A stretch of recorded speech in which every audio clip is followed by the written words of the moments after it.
Back with IGN's E3 live show streaming at ya on e3.ign.com. Our next game is a love letter to old school gaming. Break out the nostalgia because Retro City Rampage is here. Hey everybody, it's Peter Eichmann once again, now with something completely different. We've got today a up-and-coming look at the downloadable game Retro City Rampage, and with me is its creator, Brian Provinciano from V-Blank Entertainment. Welcome, Brian. Oh, thank you very much. What would you like to tell everyone about Retro City Rampage, just to give them an introduction to what you've been doing? So it's kind of like Super Mario meets GTA. So it's a big open world, 8-bit style where you can do everything. And by everything, I mean not just shooting and stealing cars, but jumping on pedestrians like Mario, swinging around a bionic arm, and it just goes from there. Now, where did this idea come from? How did this all begin?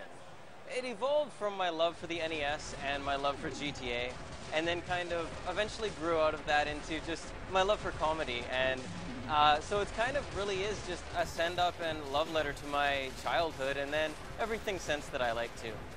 Now, if I'm not mistaken, you actually began this project as an actual recreation of Grand Theft Auto 3. Yep, on the actual NES. Tell us a little bit about the challenges of programming for something so ancient these days. I'd say it takes about 10 times more work and about 10 times longer. And also it's got limitations. Like if people remember on the NES, there was a lot of sprite flicker. And that was because the hardware couldn't display more than 8 sprites per line. And a sprite is basically like the characters on the screen. They're generally composed of about 2 or 4 sprites each. And you could only display 8 per line. And so if you had more objects on screen like the Ninja Turtles arcade game, then it would just flicker them different frames. And so things like that kind of led to it just not being as good as it could be. And so that was one of the reasons why I decided to just simulate the NES instead. And of course you had a huge development team of dozens of people working with you on this, right? Huge, huge. Now tell us a little bit about what you did yourself and who you brought on to kind of help along the way. Yeah, so I've done almost everything myself from the programming, design, biz, and I did most of the art myself too, although about a year and a half ago I brought on a guy, Maxime Trepanier, and now he's done about a quarter of the art, and he is just phenomenal. I'm just so lucky. It's hard to find good help, and he's just amazing. And then I also have 3 guys doing audio. Leonard Paul's Freaky DNA, and Norin Rad, and Vert, who everyone knows, Jake Kaufman. Yeah. And so they've been in the industry, Jake, for a very long time.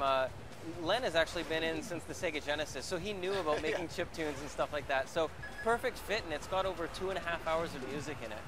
2.5 hours? Of original chiptunes. That's impressive. Yeah. So run us through a little bit about what the story is going to be like in this game. Yeah. So it kind of riffs off all sorts of stuff. So you're a henchman working for a clown-like super criminal. You go rob a bank, and then some green guys pop out of a sewer to attack you, and green guys. Some guys in a red and black van come out with a mohawk, and they try and attack you. And so it's kind of like that. And then eventually you see these 2 guys, these 2 cool dudes in this bogus booth, and you steal it, and it turns out to be a time machine. And so just from there, it's just, the whole thing is kind of pieced together just from nostalgic parodies and stuff like that.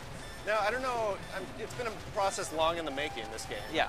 I don't know, have you kept a list anywhere of exactly how many references to old school movies, comic books, games you've added in? I absolutely lost track, but people were going through the trailer and picking them out, and that just made me so happy. And when the game is out, I look forward to reading on GameFAQs or something.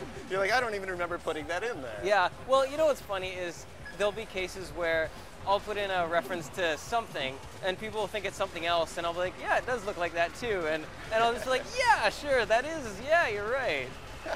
Yeah. So, because it is this story-based game, you go through a bunch of different missions, what kind of, I mean, you mentioned the stomping on the heads and the stealing cars and the gunplay. But what other kind of things are people going to get into in the various shenanigans you set up along the way? It really, I like to say, it's got more variety than GTA. And whereas GTA kind of focuses on driving and shooting, some missions play like old 80s coin-op games. There's an adventure game style, like a Monkey Island style mission in there, side-scrolling water level.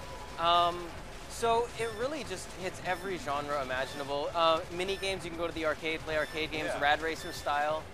So go to the casino, play Mario 3 style mini games, the card game, and so forth. So it just goes on, and then you can go around the city, customize your character at the plastic surgery clinic or at the tattoo shop, or get a hat, things like that.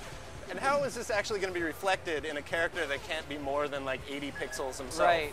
So it does change the little guy, but also it changes your portrait. So when you're in dialogue talking with other characters. Yeah. Do you want to take us into the game and show us a little more than this demo clip? All right. Just because there's entirely too much to cram into a little IGM live segment. But, so we've got the story mode and the arcade mode. So arcade mode is like you were saying before, where it's just crazy action, like 60 seconds, get a high score, do some crazy destruction. And then if you really want to get into it GTA style, it's got the story mode. And so here it kind of introduces the character. So this is what the world looks like, a top-down, kind of Link to the Past style. And then it's got these beautiful cutscenes, which Maxim did. Beautiful. Yeah. Highly CG rendered. No, Yeah. it's definitely, I think, like you said, we've said it's a love letter. It's everything great about games, and I'm sure a reason why you got into making games, and a reason we're into talking about games all the time. That's exactly it. Like, this really is, when I started making games, when I wanted to make games, I was drawing mock-ups of Sonic in MS Paint and things like that, and yeah, pretty much, well, not pretty much, I did get into games because of specific games I liked, and I always wanted to do my own version of whatever it was I liked. Now this is kind of everything in one. Everything all at once. So when can players get their hands on this? It'll be out in probably around the end of summer on XBLA, and then a few months later on WiiWare. All right, cool. And what is something you'd love for people to know that maybe hasn't been discussed so far? Some kind of big secret or big addition that just hasn't been revealed yet, if you're willing to discuss. The game's going to have some really awesome cameos with some other indie characters. One of them has an awesome game coming out this summer, so it's a nice tie-in, and that'll be revealed soon. One of the cameos involves a Rad Racer style minigame, so it's like 3D car racing, and it actually supports the red and the blue 3D glasses. And it's too bad it's a downloadable game, because otherwise maybe you could ship it alongside just so people can get the full retro experience. Yeah. We'll see what we can do. I mean, it would be great to somehow ship a copy with a download code and a box and everything. Yeah. I mean, it's the kind of game that, because it includes so much aspects of the past and the collectors, it's going to grab all those kind of people that it's definitely the kind of people who would love to put something on the shelf along those lines. Absolutely. So that's it, I think, you guys. We've seen a small bit of Retro City Rampage. Brian, thanks for joining us on IGN Live today. And look for it later on Xbox Live this summer. And get your past on. Back to you, Naomi. Thanks a lot, everybody. Really cool game. And okay, we're winding down to the end of the day, but don't feel sad. Madden NFL 12 is next.